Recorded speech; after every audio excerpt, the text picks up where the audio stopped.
Hello everyone, I've got something a little bit different to show you today. These are on the shelf cards and they're called it because they're designed to sit on a ledge, on a mantelpiece, a shelf, or I've just put a box here to show you how they go. They're three-dimensional, they've got this back support here that actually allows them to sit on a shelf. Their legs hang down the front and their heads stand up like that. There's a little girl and a little boy. I'm going to show you the little girl one today.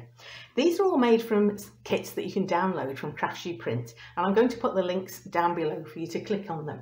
They're by Carol Clark, one of their designers, and they cost £2.40 or the equivalent in other currencies. If you're buying it in dollars or euros, just go onto the page and you'll see there's a pound sign at the top. Click on it and you can choose your own currency.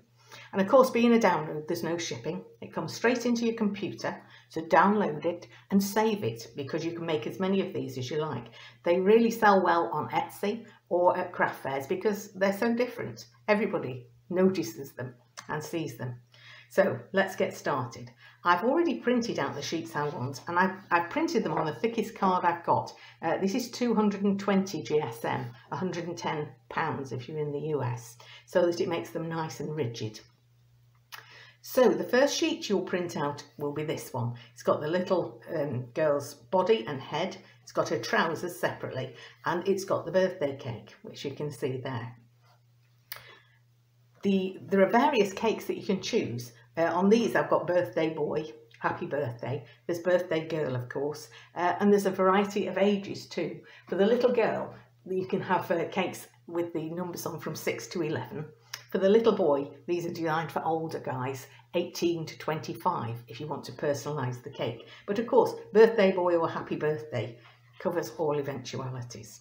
So that's the first sheet, just to give you an idea. There's a little tab on here that I always glue onto the back to show people how to display the card on the shelf. The next card has similar features again. It's got a repeat of the head and the bows, the trousers, the shoes, and this is because you're going to put them on again on 3D foam tape and build up a three-dimensional image, as you can see on these. Let me show you this one. As you can see on his head there, and on his hands, and on his shoes, just to give you an idea. So that's that one.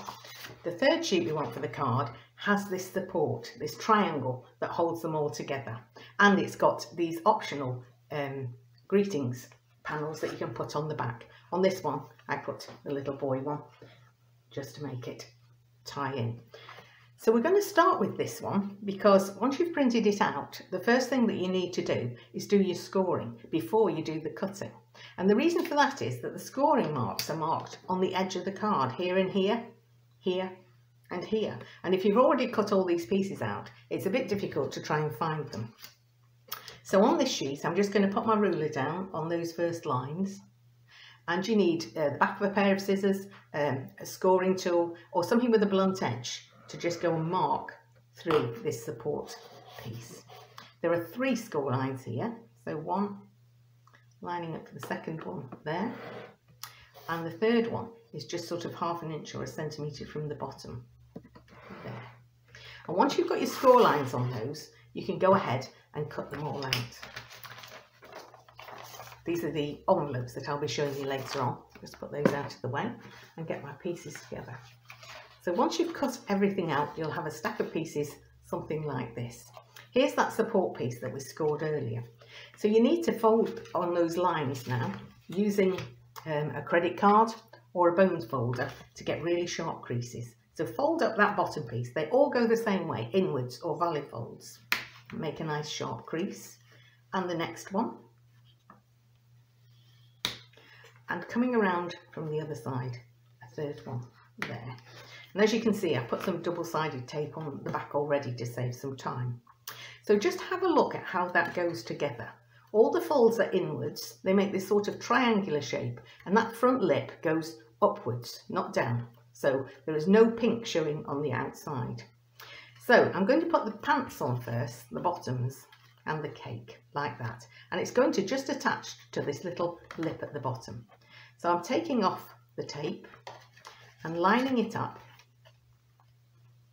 just below the top, like that. And the double-sided tape will hold that nicely.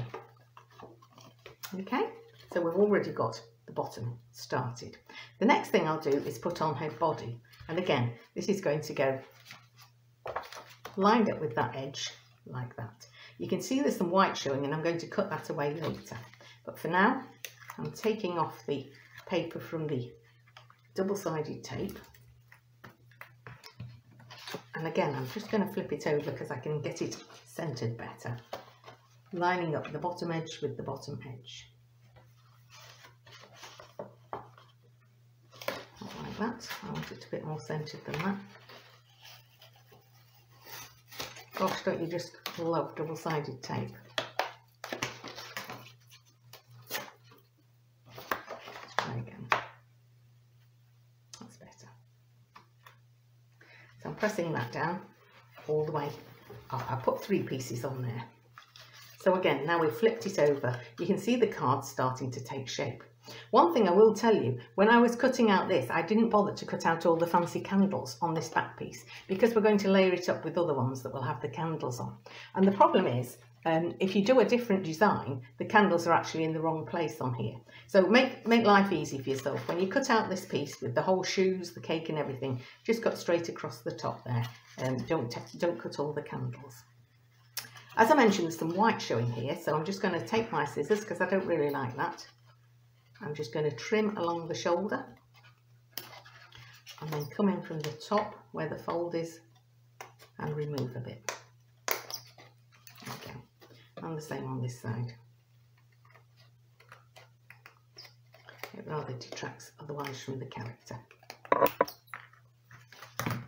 So that's how I've trimmed it, just so it matches. And now you can't see it from the front. Okay. Now we're going to put on some of those layers that I mentioned. We've got the pants, the trousers there.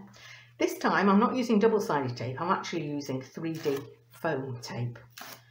There we go. It looks like I'm using quite a lot. You don't have to use foam tape, I just find it quick and easy to do large areas of it. But you can use other things such as 3D foam dots.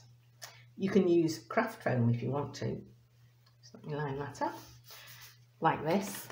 Just cut yourself some pieces and layer them in. That will give you the dimension. And if you haven't got foam, use something else with a bit that will provide a spacer, like this piece of corrugated cardboard. Again, you can just cut the size of pieces that you want and glue it either side, just to create that 3-dimensional layer. I've also got the shoes. This is an additional layer again with foam on. Line them up and pop them on. And that's pretty much that done. What should we do this time? We'll have birthday girl. As I say, I cut 2 out for choice. Happy birthday or birthday girl, or you could have chosen some of those with the numbers on. But I'm going for this one. I'm using double-sided tape again, but you can use 3D foam dots. Lining it up at the top of the cake. And that covers what's underneath it. There we go. For the head, we've got another piece here. So again, apply it with foam so you get the dimension. 3 pieces there. And add it like that. And it's really cute because it just makes her chin look forward over her shirt. Gives it a little bit more dimension. So you can see it coming together like that. I've got a few more little bits and pieces here. The kit has some hands on it, which is useful because you've covered part of them now with the cake. So add these. Again, I've put a foam dot on the back. I'm just going to add it to the front like that. So it looks like she's holding the cake. And that. I've got some bows for her hair with dots on. To make her look extra birthday special.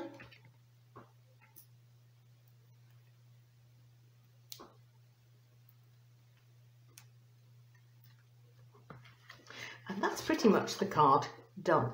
Can you see how it is and how it's going to sit on the shelf? I've got a few more little bits here. As I mentioned to you, there's a little ticket here that shows how it should sit on the shelf. This is really helpful if you send it to somebody who's never seen a card like this before.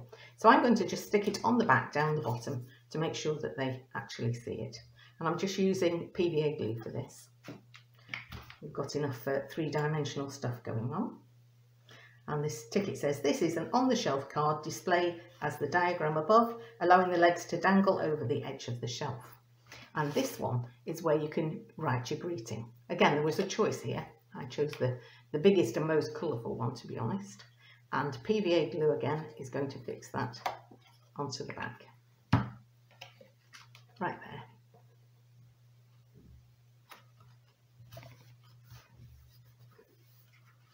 So, how do you like that? Now our little birthday girl's got a sister. Next, I'm going to move on to show you how to make the envelopes. I printed out 2 of the sheets from the kit on printer paper. You don't need anything terribly tough for this. There are 2 pieces to it, and you need to, again, score it before you cut. So there are score pieces on both of these. You score, can you see the little black line there and there? I'm going to line that up and use my scissors to make a nice fold there. The same at the other end. Line up those 2 pieces, those 2 little indicator lines, and score. And then you can go ahead and cut that out. On the back of the envelope, there's another score line just along the bottom. This gives you the bottom tab, like that. And there's actually one more score line to do here, and this is the fold over tab. Okay, so that makes sure that all these folds are going to go together really nicely. So I've put out the 2 pieces now. Here we have them, and I'm just going to fold where I'd scored earlier. There, the side tabs.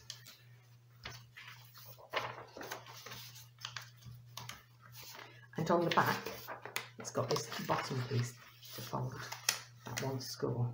So I'm going to start by putting the back and the front together along that bottom edge.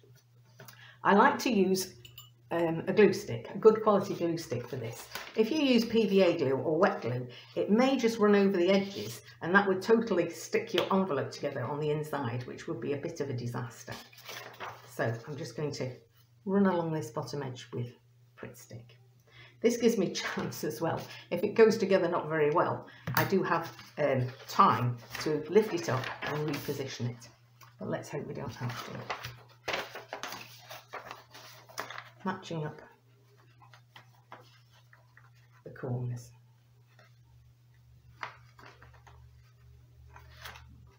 Looking good there. There we go. So the front and back are together, and now we're just going to do the same with the sides. To glue down them. I'll glue the other one while I'm at it.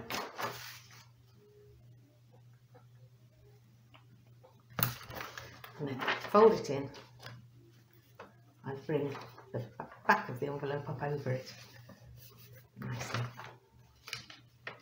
It really is a very easy way to make a beautiful matching envelope that will fit exactly. You can seal it then with a little bit more double-sided tape or Pritt stick before you send it. But as you can see, our birthday girl comes off the shelf, folds up flat and fits inside just perfectly.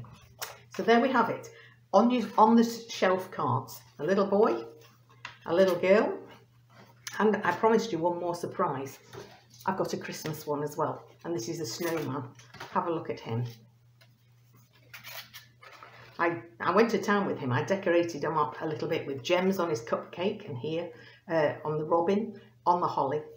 Inside we've got a Merry Christmas, and on the back the usual writing panel and the instructions. So, 3 on-the-shelf cards for you to try. I hope you enjoy them. Thanks for watching.